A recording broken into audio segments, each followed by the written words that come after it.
आउज़ुबिल्लाहि मिनश्शैतानिर्रजीम बिस्मिल्लाहिर्रहमानिर्रहीम नहमदुहु व नुसल्ली अला रसूलिहिल करीम। इमरान ख़ान फ़रिश्ता नहीं है, इसमें कोई दो राय नहीं है। इंसान है और उससे भी लातदाद गलतियाँ हुई हैं।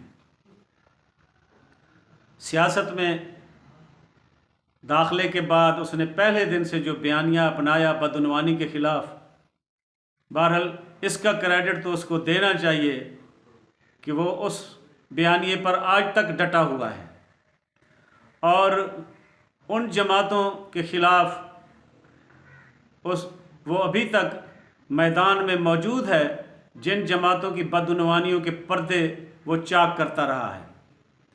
अगरचे लातदाद ऐसे मराहिल आए जहाँ वो दुनियावी आसाइशों से लुत्फ़अंदोज़ हो सकता था, यानी किसी बड़े लीडर के लिए, किसी बड़े आदमी के लिए, और वो शख्स जो नाज़ो नाम में पला हो और शाही ज़िंदगी जिसने गुजारी हो, उसके लिए ये सज़ा बड़ी होती है कि उस पर मुकदमात कायम हो जाएं, वो अदालतों में आए जाए, तफ्तीशी इदारों के सामने पेश हो और फिर जेल भी जाना पड़े उसको। तो इन तमाम लम्हात से बचने के लिए वो चाहता तो उन जमातों के साथ जिनके ख़िलाफ़ बदउनवानी की वजह से उसका रवैया बहुत सख्त है, कंप्रोमाइज़ करके कम अज़ कम इन बुरे हालात से तो वो बच सकता था। लेकिन उसने अपने किरदार से साबित किया कि वो जो कुछ कहता है उस पर डटा हुआ है और उसके मुखालफों को शायद समझ नहीं आ रही या वो जानबूझकर ऐसा रिएक्ट कर रहे हैं कि इमरान ख़ान दिन ब दिन अपनी हिमायत में इजाफ़ा करता जा रहा है, अल्लाह की उस पर रहमत होती जा रही है, वो जूँ जूँ जेल में दिन गुजार रहा है उसके बयानिए को मजबूती मिल रही है।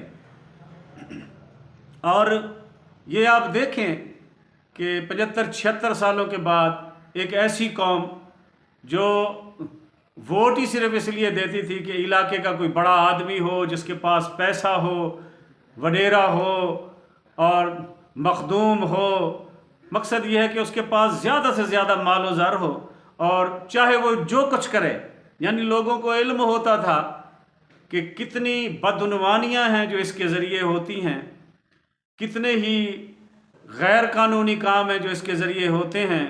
कमीशन लेने को ये हलाल समझता है, नौकरियां बेचने को ये अपना पेशा जानता है और थाने कचहरी की सियासत भी करता है।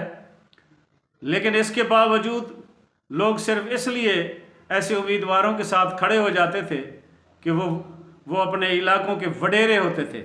और 75-76 सालों में ये नई तब्दीली जो हम मुझ जैसे चिट्टे सेरा लेवी देदेपन आई है कि अब कौम जो है वो बदउनवानी के ख़िलाफ़ मुत्तहिद हो गई है और उन्होंने अपना हीरो इमरान ख़ान को मान लिया है। यानी मैं अपनी पूरी सियासी ज़िंदगी में ये पहली दफ़ा देख रहा हूँ कि लोगों को अब परवाह ही नहीं होती किसी शख्सियत के पीटीआई छोड़ जाने से या इमरान ख़ान की मुखालफत करने से, और लोग और ज़्यादा तादाद में इमरान ख़ान के हामी होते जा रहे हैं और वो बरमला कहते हैं कि वोट इमरान ख़ान का है चाहे कोई लड़ेगा।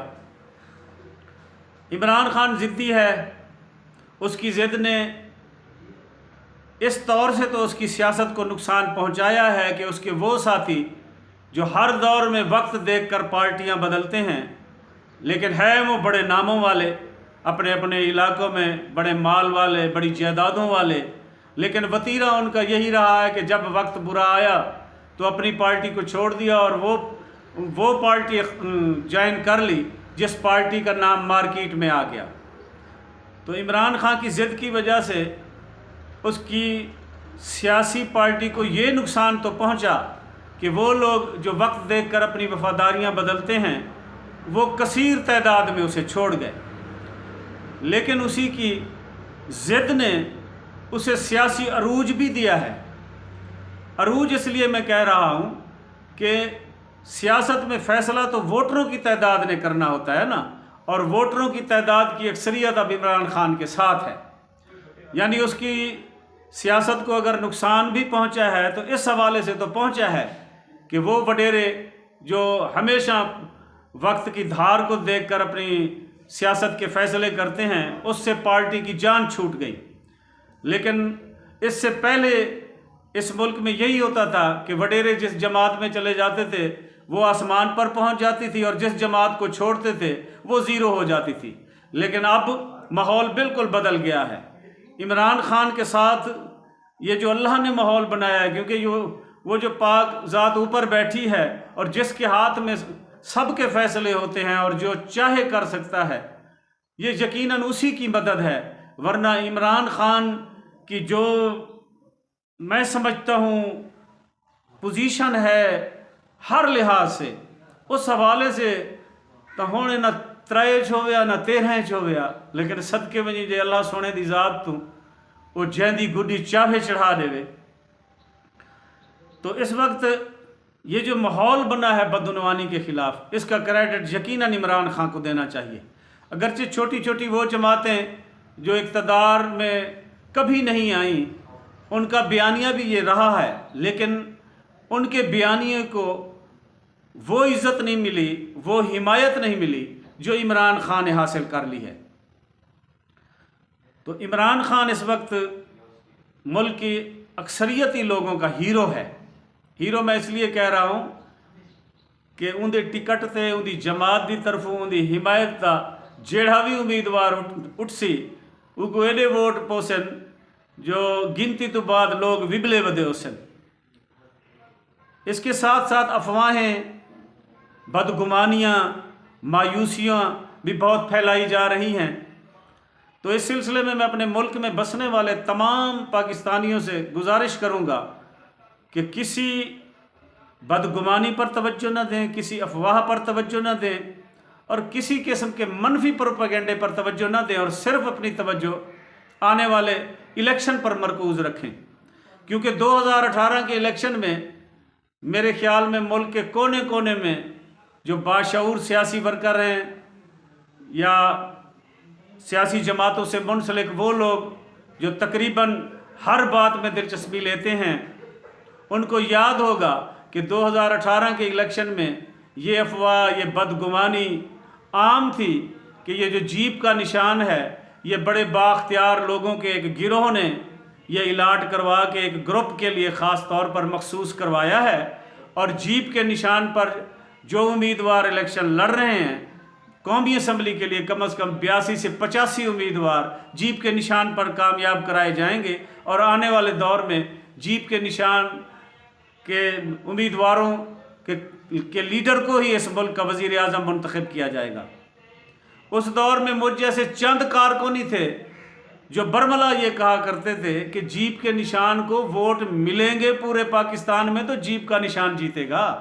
और अगर वो जो चंद लोगों का, बासर लोगों का गिरोह ये बात करता है कि जीप के निशानात वाले 85 या 82 उम्मीदवार जीतेंगे, तो फिर वो खुद ठप्पे लगाकर जितवा लें, फिर इलेक्शन की ज़रूरत तो नहीं है। लेकिन अगर इलेक्शन में वोट पड़ने हैं तो फिर कहाँ से ये जीतेंगे। अगरचे पिछले 2018 के इलेक्शन में मैं खुद कौमी असम्बली के उम्मीदवार नवाब बहावल अब्बासी जिनका निशान जीप था, उन्हीं का हिमायती और सपोर्टर था, लेकिन उन्हीं की महफिलों में जब यही बात होती थी तो वाहिद मैं ही होता था जो कहा करता था कि यहाँ तो और पोजीशन है कि यहाँ अब्बासी ख़ानदान से लोग मोहब्बत करते हैं और अब्बासियों का ज़ाती वोट बेनतहा है, इस हल्के में तो और बात है, लेकिन पूरे पाकिस्तान में जीप के निशान पर कहाँ से कोई उम्मीदवार जीतेगा। और खुदा का करना ये हुआ कि अहमदपुर शर्किया में भी जीत के निशान वाला नवाब बहावल अब्बासी हार गया और पूरे मुल्क में बड़ी मुश्किल नाल में समझो सारी जबान जादन मर मर थे चौधरी निसार अली खान सूबाई असम्बली की एक सीट जीत्या। तो अब भी यही गलगला चल रहा है, वही मायूसियों वाला, बदगुमानियों वाला, अफवाहों वाला।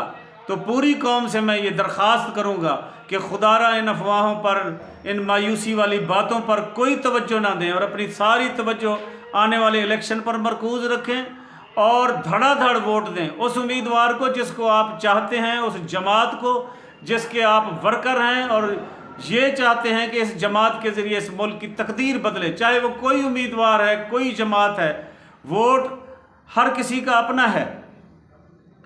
नून लीग और पीपल्स पार्टी की सियासत जो इस मुल्क में अरूज पर थी और इन दो पार्टियों के अलावा कभी किसी ने सोचा ही नहीं था कि इमरान खान जैसा लीडर इनके दरमियान में से निकल आएगा जो पूरे मुल्क का लीडर बन जाएगा। इन दोनों जमातों की सियासत को अगर नुकसान पहुंचाया है तो इन दोनों जमातों की कायदीन ने ही पहुंचाया है, इनके जो चोटी के लीडरान हैं उन्होंने ही पहुंचाया है। यानी नून लीग को अगर ख़राब किया है या इस लेवल तक पहुंचा दिया है कि आज लोग भागते हैं नून लीग को वोट देने से, तो वो उनके कायदीन की हरकतें हैं तमाम। पिछला जो अब दौर आप देख लें कि जब नून लीग की क़यादत पर इल्ज़ामात लगना शुरू हुए तो क्या ज़रूरत थी कि हर आदमी शरीफ ख़ानदान का एक अलग मौक़िफ़ लेके इंटरव्यूज़ देता और तकरीरें करता। कम अज़ कम मौक़िफ़ तो एक अपना लेते। और ये वो दौर तो नहीं है कि बातें छुप जाएं या बाद में किसी को याद ना रहें। ये तो रिकॉर्ड का दौर है, ये तो वीडियोज़ का दौर है। यहाँ तो हर बात अब सबूत के तौर पर आने वाले सैकड़ों सालों में पेश की जाएगी। और शरीफ बिरादरान से अल्लाह जाने उन्होंने केड़े मुशीर हैं जेड़े उन्होंने को सिखेंदे हैं जो एक भिरा को बई तकरीर लिख देवनी, बे भिरा को बई लिख देवनी, धी को बई लिख देवनी, पुत्रा को बई लिख देवनी। एक ही बात पर मुख्तलिफ मौक़िफ़, इससे उनके मुखालफों का मौक़िफ़ मजबूत हुआ। यानी घर की अगर बात हो, घर के असासे की बात हो और घर में रहने वाले हर फर्द का मौक़िफ़ अलग अलग हो तो यकीनन उसके असरात अच्छे तो नहीं निकलेंगे। इसी तरह पीपल्स पार्टी की सियासत जो भुट्टो ख़ानदान के गिर्द घूमती है, वो भुट्टो के नज़रिए से जब अलहदा हुई, यानी भुट्टो पर बदउनवानी का दाग तो कोई नहीं था ना मरहूम पर, अल्लाह उसकी बख्शिश करे, बहुत बड़ा लीडर था। और उसके दौरे हुकूमत में जो आखिरी बजट पेश किया गया वो भी खसारे वाला नहीं था। खसारा तो ज़ियाउल हक के दौर में शुरू हुआ। यानी भुट्टो को आप ये भी क्रेडिट दें कि बग़ैर खसारे के आखिरी बजट इस मुल्क का भुट्टो हुकूमत ने पेश किया था। लेकिन भुट्टो के जानशीनों ने बाद में सिर्फ अपनी जायदादें बनाने पर तो तवज्जो दी, इस मुल्क से बदउनवानी के ख़ात्मे के लिए वो किरदार अदा न किया जिसकी तवक्को इस मुल्क में बसने वाले गरीब और लावारिस लोग उनसे करते थे। तुड़ सिर्फ रहावन नाल, कूड़ मारन नाल, गाली करन नाल तां कम नहीं टुरदा। आखिर मुकना भी होंदे इहो जे कूड़ा ने, इहो जे गाली ने। लोग हुण सियाणे हैं। मैं आखिर में अपने इस वीडियो में दरख्वास्त करूँगा अपने मुल्क के बाख्तियार लोगों से, और इस सिलसिले में इंशाअल्लाह पूरी कौम कुर्बानी देने को तैयार है कि हमारे इदारे और हमारी अदालतें इस कदर मुतनाज़िया हो गई हैं कि अगर वो हक़ाइक़ पर मबनी फ़ैसले और तफ्तीश भी करें तो उनका मजाक बना दिया जाता है और इस लेवल तक, इस अंदाज में प्रोपेगेंडा किया जाता है कि वो हक़ाइक़ भी छुप जाते हैं।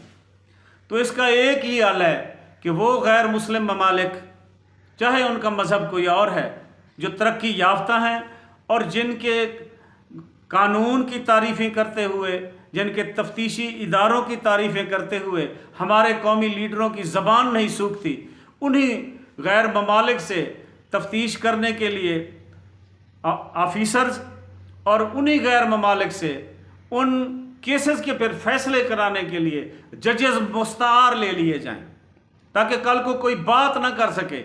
यानी मकामी तौर पर तो इदारे और अदालतें मजाक बन कर रह गई हैं ना।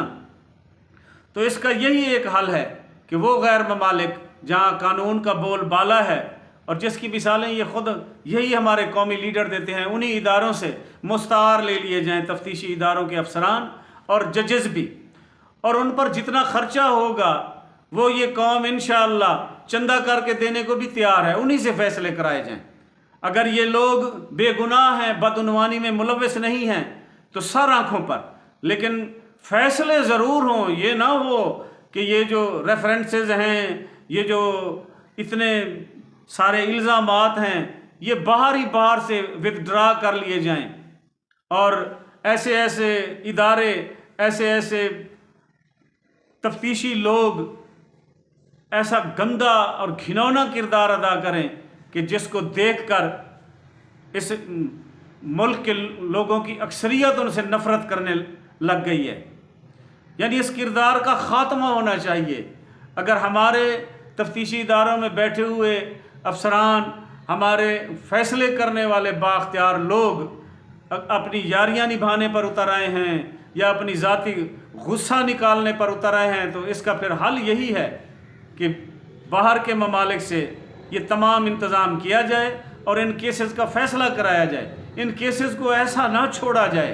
ये पूरी कौम का मुतालबा है, पूरी कौम की अक्सरियत का मुतालबा है।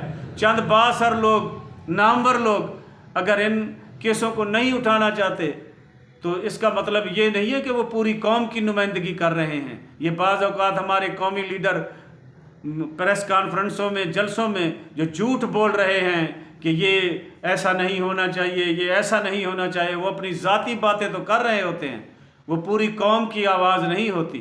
अगर इस मामले पर बासर लोग कोई रेफरेंडम कराना चाहें कि बदउनवानों के ख़िलाफ़ हकीकी मानों में कार्रवाई होनी चाहिए या नहीं, तो इसके लिए भी कानून हाजिर है। रेफरेंडम करा कर पूरे मुल्क के लोगों की राय ले ली जाए।